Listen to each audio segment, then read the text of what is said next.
Hello everyone, welcome back. आज हम अपने इस वीडियो में करेंगे class 6 English the stellar English book की poem the road not taken के क्वेश्चन आंसर्स। पहले इसमें हम इसकी समरी करेंगे और उसके बाद इस पोयम के क्वेश्चन आंसर्स। तो चलिए वीडियो स्टार्ट करते हैं। इस पोयम के एक्सप्लेनेशन का लिंक आपको डिस्क्रिप्शन में मिलेगा, तो आप वहाँ से देख सकते हैं। चलिए समरी देख लेते हैं। Summary of the poem. Robert Frost poem The Road Not Taken is about choices and decisions in life। तो रॉबर्ट फ्रॉस्ट की जो कविता है द रोड नॉट टेकन जीवन में किए जाने वाले चुनावों और निर्णयों के बारे में है। The poet comes to a place in a yellow forest where two roads separate. तो जो कवि हैं वो पीले जंगल में एक ऐसे स्थान पर पहुंचते हैं जहां दो रास्ते अलग अलग दिशाओं में जाते हैं। He feels confused because he cannot travel on both roads and must choose only one। वो बहुत ही ज़्यादा असमंजस में पड़ जाते हैं क्योंकि दोनों रास्तों में से उन्हें एक ही रास्ते पर चलना है। दोनों रास्तों पे वो नहीं चल सकते और केवल उन्हें एक ही रास्ता चुनना होता है। After thinking carefully, he selects the road that seems less traveled। काफ़ी सोचने के बाद वे उस रास्ते को चुनते हैं जो कम लोगों द्वारा चला गया प्रतीत होता है, यानी जिसका यूज़ बहुत कम लोगों ने किया होता है। The poet knows that one choice can change the future and he may never return to choose the other road. कवि बहुत अच्छे से जानते हैं कि एक निर्णय भविष्य को बदल सकता है। शायद वह कभी वापस आकर दूसरा रास्ता नहीं चुन पाएंगे, यानी जो भी रास्ता वो चुनेंगे उस पर उनका भविष्य टिका है। Later, he realizes that his decision made a great difference in his life। और बाद में उन्हें एहसास होता है कि उनके इस निर्णय ने उनके जीवन में बहुत बड़ा अंतर पैदा किया।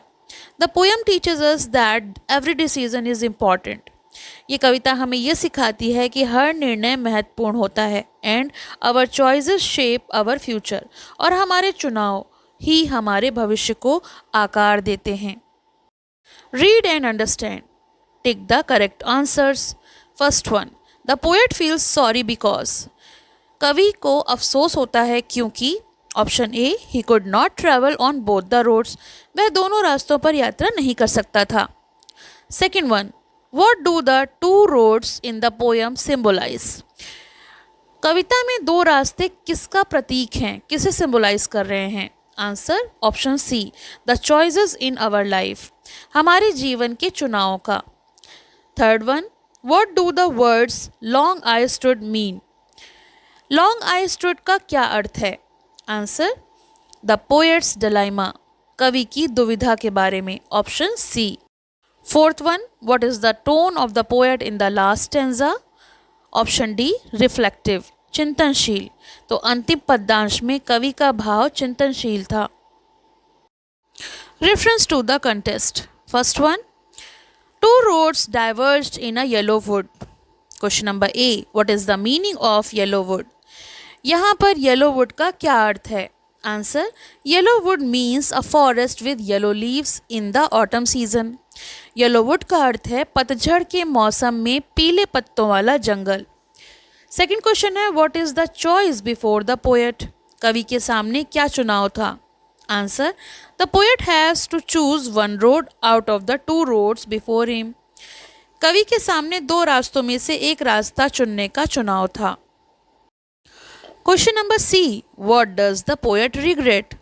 कवि किस बात पर पछतावा करते हैं? Answer, the poet regrets that he cannot travel on both the roads। कवि को इस बात पर पछतावा है कि वो दोनों रास्तों पर नहीं चल सकते। Second reference, I shall be telling with a sigh। Question number A, what will the poet tell with a sigh? Sigh मतलब आह भरना। कवि आह भरकर क्या बताएंगे? Answer, the poet will tell that he had to choose one road out of the two and he chose less traveled road। कवि बताएंगे कि उसे दो रास्तों में से एक को चुनना पड़ा और उन्होंने कम चले गए रास्ते को चुना। Question number B, why does the poet say and that has made all the difference? कवि क्यों कहता है कि and that has made all the difference? Answer, the poet से दिस, कवि ऐसा इसलिए कहते हैं because his one decision change his life completely, क्योंकि उनके द्वारा लिए गया निर्णय उनके पूरे जीवन को बदल देगा। Answer these questions. First one, what was the poet's dilemma? कवि की दुविधा क्या थी?